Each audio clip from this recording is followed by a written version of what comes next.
Ramai di media sosial mengenai seruan pemboikotan sejumlah brand yang disebut-sebut mendukung Israel. Adapun brand yang dimaksud itu seperti Starbucks hingga McDonald's dan lainnya.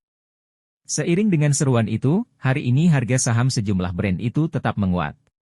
Analis dari Asosiasi Analis Efek Indonesia, AAI, Reza Priyambada menerangkan, isu global seperti pemboikotan sejumlah produk yang disebut pro-Israel memang menjadi sentimen bagi harga saham produk tersebut. Namun, sentimen tersebut tidak berpengaruh signifikan bahkan pengaruhnya hanya sesaat. Karena bisa saja hanya beberapa gerai di sejumlah negara saja yang berpengaruh akan boikot tersebut. Pengaruh secara sentimen, iya. Tetapi itu sentimen sesaat. Nggak yang jangka panjang. Karena kan aksi boikot itu kita harus lihat apakah produk mereka itu terboikot semua di seluruh dunia. Bisa aja boikot cuma di McDonald's misalnya ya Arab, Mesir, Israel, tetapi di Indonesia mungkin nggak, Malaysia nggak. Jadi itu saya bilang tadi lebih ke sentimen sesaat, terangnya kepada Detik.com, Selasa, 31 Oktober 2023. Kecuali, pemboikotan itu mempengaruhi operasional semua gerai di dunia dan produk sejumlah brand yang diboikot. Jika terjadinya demikian, maka investor akan merespon negatif dan mempengaruhi harga saham jangka panjang. Sama dengan McDonald's dan sebagainya itu, apakah hampir semua tempat tutup apa enggak? Kalau hanya boikotkan sementara ya, pengaruhnya enggak signifikan sekali, ujarnya. Reza mencontohkan kasus yang mempengaruhi harga saham dan membuat investor kabur. Misalnya seperti salah satu retail terkenal di dunia yang gerainya tutup di mana-mana. Awal-awal mungkin investor menilai sebagai langkah efisiensi, tetapi makin lama makin banyak yang tutup, langsung investor, wah ini terkait dengan kinerja. Katakanlah tidak bisa bersaing dengan gerai lainnya atau gimana, terangnya. Menurut Reza melihat pergerakan saham di tengah isu yang terjadi saat ini memang hasilnya akan berbeda-beda. Jika melihatnya pergerakan harian, dipastikan ada beberapa hari yang bisa saja harga saham produk tersebut sedang anjlok. Namun, bisa dimungkinkan di beberapa hari lainnya harga sahamnya kembali menguat. Melihat pergerakan saham per bulan dan tahunan juga akan berbeda hasilnya. Kalau misalkan dihubungkan dengan pemberitaan yang ada misalnya pada awal-awal seruan boikot produk-produk itu mungkin pada saat itu mengalami penurunan, tetapi kan namanya market kan investor beli tujuannya mau naik, harganya.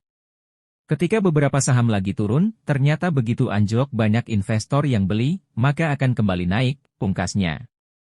Untuk diketahui, adapun produk yang disebut-sebut pro-Israel di antaranya Starbucks, McDonald's, KFC, PepsiCo, Netflix hingga Walt Disney. Namun hari ini harga saham brand-brand tersebut menguat. Dikutip dari Nasdaq, harga saham Starbucks hari ini tercatat naik 1,23% menjadi 93,15 US$. Namun, jika dibandingkan 5 hari lalu, harga saham hari ini merosot 1,08% di angka 94,50 US$. Kemudian dibandingkan sebulan yang lalu naik 2,22% dari angka 91,13 US$. Kemudian, harga saham McDonald's hari ini, berdasarkan data di Bursa Efek New York tercatat naik 1,72% menjadi 260,15 US$. Dibandingkan 5 hari lalu, harga saham hari ini merosot 2,12% di angka 257,85 US$. Kemudian pada 20 Oktober 2023 memang saham MCD turun ke angka 254,75 US$. PepsiCo adalah perusahaan yang memproduksi produk minuman pemanis dan camilan seperti Pepsi Cola, Mountain Dew, TM, Dole, Lay's, Doritos, Tropicana, Gatorade, dan Quaker. Berdasarkan data di Nasdaq, harga saham Pep hari ini tercatat naik 1,67% menjadi 162,28 US$. Dibandingkan sebulan lalu, harga saham Pep anjlok 4,07%, merosot dari 169,17 US$. Harga saham NFLX hari ini berdasarkan data di Nasdaq tercatat naik 3,07% menjadi 410,08 US$. Dibandingkan sebulan lalu, harga saham Netflix juga naik 7,82%, dari 376,75 US$.